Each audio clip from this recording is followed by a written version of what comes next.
Hi there, I'm Ray Glasser, speaking to you from Cleveland, Ohio in March of 2007, and this is my introductory video to YouTube. I've been on YouTube for a couple of weeks now uploading videos about the Betamax video format, and I thought it's time that I came on camera and told you who I am, what I'm doing here, and where my interests lie.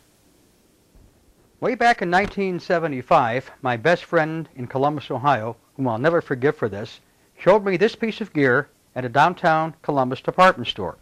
It was called the Sony Betamax. It included a 19-inch Sony Trinitron TV and, behind the smoke glass lid, a 1-hour Betamax. Here's an overhead shot of the Betamax inside this unit. Now this beta records only 1-hour tapes at the 1-hour X1 beta speed. But this is what actually began the home video revolution way back in 1975.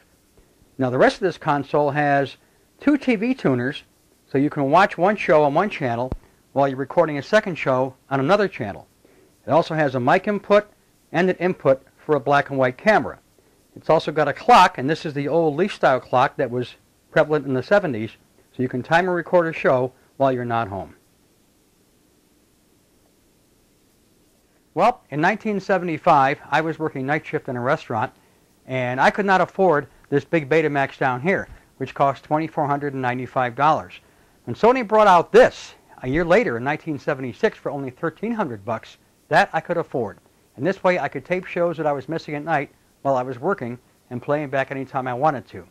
So, with this Betamax, which is the SL7200, I began building my video library. So on June 1st of 1976, I got my first Betamax, along with 5 blank Betamax tapes. Well, there it is, tape number 1 up on the wall from June of 1976. And between then and now, this is what it grew to. One entire wall of Betamax tapes. I now have 2,500 tapes on this wall here in my video room, and I'm still collecting, although I have to admit now I collect on DVD. But between the 1970s and the early 2000s, this is the way I collected on beta.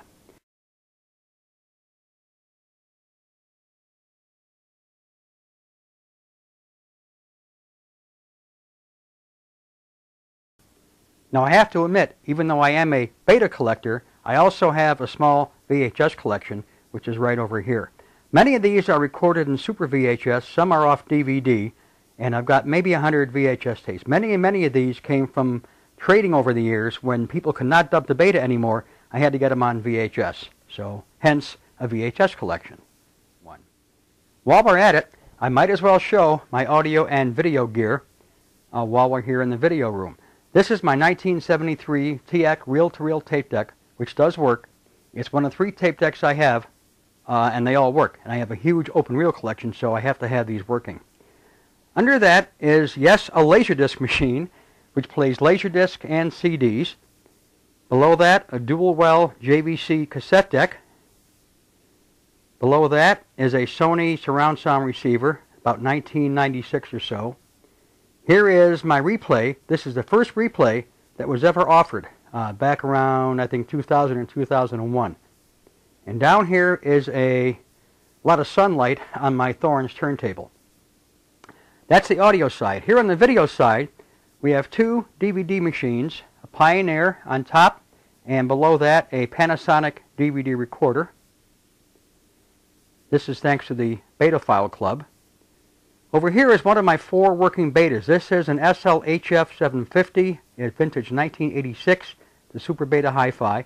This is the one that has a drawer that opens up, which is only available on this particular machine, which people find fascinating. It actually spits the cassette tape out and hands it to you. Below that is, yes, my token Super VHS machine. This is a JVC BR378. It's an industrial Super VHS. Below that are 3 rewinders. And what do we have up here? Up here we have all kinds of stuff. On top is a digital videotape rewinder. Below that, a time-base corrector. Below that, a CMA color corrector. And below that, yet another DVD machine. This is a Philips DVD player. Next to that is my Sony Industrial X1 player. This is the SLO-383, which handles only beta tapes in the original X1 1-hour speed. This machine was $3,300 new. I didn't pay that much for it, and it still works. And this plays back all my original beta tapes perfectly. Below that is my other SL-HF 750 Super Beta Hi-Fi. And below that, my pride and joy, the SL-HF 1000 editor. At one time, I had 4 of these. But to be honest, I just don't use the betas that much anymore, so really 1 is all I really need. And last but not least, my reel-to-reel collection. This is sitting here in my closet and is a veritable history of Cleveland radio. Lots of Cleveland stations here, lots of Detroit stations, and lots of music. Lots of good documentaries, too. Took me, from 1963 to about 2000 to build up this collection. And by the way, for those of you who have seen my SL-J7 demo here on YouTube, and you might be wondering, do I still have this machine? I sure do. It's still here. It still works, but I don't hardly ever use it. Mainly because it's not beta hi-fi, it's not super beta, but I can't get rid of it. First of all, it's very, very rare, and as I said in that video, there's a handful of people in the country that have or had this particular Betamax. And number 2, it was a wedding gift from my wife, so I cannot get rid of this machine. It's still in awfully good shape for a 1980 VCR. So, there you have it. Ray Glasser standing in front of his wall of Betamax tapes here in Cleveland from March of 2007. Now, why am I on YouTube? Very simple. Now I have a way of sharing all these videos, at least some of them, with the world via the internet.